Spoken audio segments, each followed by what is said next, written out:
The 3 Sillies. Once upon a time, there was a farmer and his wife who had one daughter, and she was courted by a gentleman. Every evening he used to come to see her and stop to supper at the farmhouse, and the daughter used to go into the cellar to fetch the beer for supper. So one evening she had gone down to fetch the beer, and she happened to look up at the ceiling while she was fetching, and she saw an axe stuck in one of the beams. It must have been there a long, long time, but somehow or other she had never noticed it before, and she began a-thinking. And she thought it was very dangerous to have that axe there, for she said to herself, "Suppose him and me was to be married, and we was to have a son, and he was to grow up to be a man, and come down into the cellar to fetch the beer, like as I'm doing now, and the axe was to fall on his head and kill him. What a dreadful thing that would be!" And she put down the candle and the jug and sat herself down and began crying. Well, they began to wonder upstairs how it was that she was so long fetching the beer, and her mother went down to see after her. And she found her sitting on the settee crying, and the beer running all over the floor. "Why, whatever is the matter?" said her mother. "Oh, mother," says she, "look at that horrible axe. Suppose we was to be married and was to have a son, and he was to grow up and was to come down to the cellar to fetch the beer, and the axe was to fall on his head and kill him. What a dreadful thing that would be!" "Dear, dear, what a dreadful thing that would be," said the mother. And she sat herself down aside of the daughter and started crying too. Then after a bit, the father began to wonder why they didn't come back, and he went down into the cellar to look after them himself. And there they were, 2 of them, sat crying, and the beer running all over the floor. "Whatever is the matter?" says he. "Why," says the mother, "look at that horrid axe. Just suppose if our daughter and her sweetheart was to be married and was to have a son, and he was to grow up and was to come down into the cellar to fetch the beer, and the axe was to fall on his head and would kill him. What a dreadful thing that would be!" "Dear, dear, dear, so it would," said the father, and he sat himself down aside the other 2 and started a-crying. Now the gentleman got tired of stopping in the kitchen by himself, and at last he went down into the cellar too to see what they were after. And there they were, sat crying side by side, and the beer running all over the floor. And he ran straight and turned the tap. Then he said, "Whatever are you 3 doing? Sitting there crying and letting the beer run all over the floor?" "Oh," says the father, "look at that horrible axe.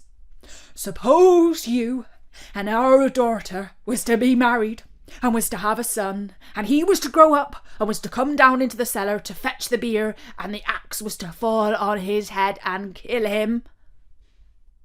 And then they all started a-crying worse than before.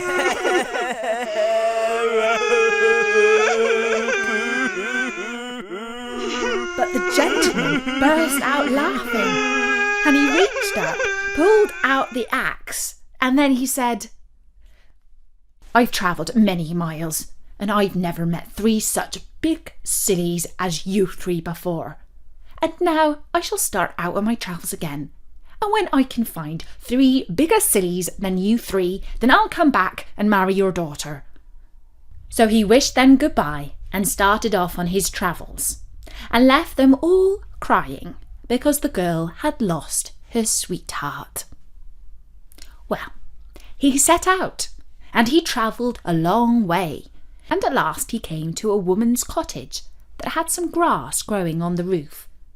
And the woman was trying to get her cow to go up the ladder to the grass and the poor thing durst not go. So the gentleman asked the woman what she was doing. "Why, looky," she said. "Look at all that beautiful grass. I'm going to get my cow onto the top of the roof to eat it. She'll be quite safe, for I shall tie a string around her neck and pass it down the chimney and tie it to my wrist as I go around the house, so she can't fall off without my knowing it." "Oh, you poor silly," said the gentleman. "You should cut the grass and throw it down to the cow." But the woman thought it was easier to get the cow up the ladder than to get the grass down. So she pushed the cow and coaxed her up and got her up and tied a string around her neck and passed it down the chimney and fastened it to her own wrist. And the gentleman went on his way, but he hadn't gone far when the cow tumbled off the roof, pulling the string behind her. And the weight of the cow tied to her wrist pulled the woman up the chimney, and she stuck fast halfway up and was smothered in the soot. Well, that was one big silly. And the gentleman went on, and he went to an inn to stop the night. And they were so full at the inn that they had to put him in a double-bedded room, and another traveller was to sleep in the other bed. The man was a very pleasant fellow, and they got very friendly together. But in the morning, when they were both getting up, the gentleman was surprised to see the other hang his trousers between the two beds, and run across the room and try to jump into them. And he tried over and over again and couldn't manage it. And the gentleman wondered whatever he was doing it for. At last he stopped and wiped his face with his handkerchief. "Oh dear," he says. "I do think trousers are the most awkwardest kind of clothes that ever were. I can't think who could have invented such things. It takes me the best part of an hour to get into mine every morning, and I get so hot. How do you manage yours?" So the gentleman burst out a-laughing and showed him how to put them on, and he was very much obliged to him and said he should never have thought of doing it that way. So that was another big silly. Then the gentleman went on his travels again, and he came to a village. And outside the village there was a pond, and around the pond was a crowd of people. And they had all got rakes and brooms and pitchforks reaching into the pond. And the gentleman asked what was the matter. "Why," they say, "matter enough. The moon's tumbled into the pond, and we can't rake her out any which way." So the gentleman burst out a-laughing and told them to look up into the sky, and that it was only the reflection of the moon in the water. But they wouldn't listen to him and abused him shamefully, and he got away as quick as he could. So there was a whole lot of sillies, bigger than the 3 sillies at home. So the gentleman turned back home again and married the farmer's daughter. And if they didn't live happily ever after, that's nothing to do with you or me.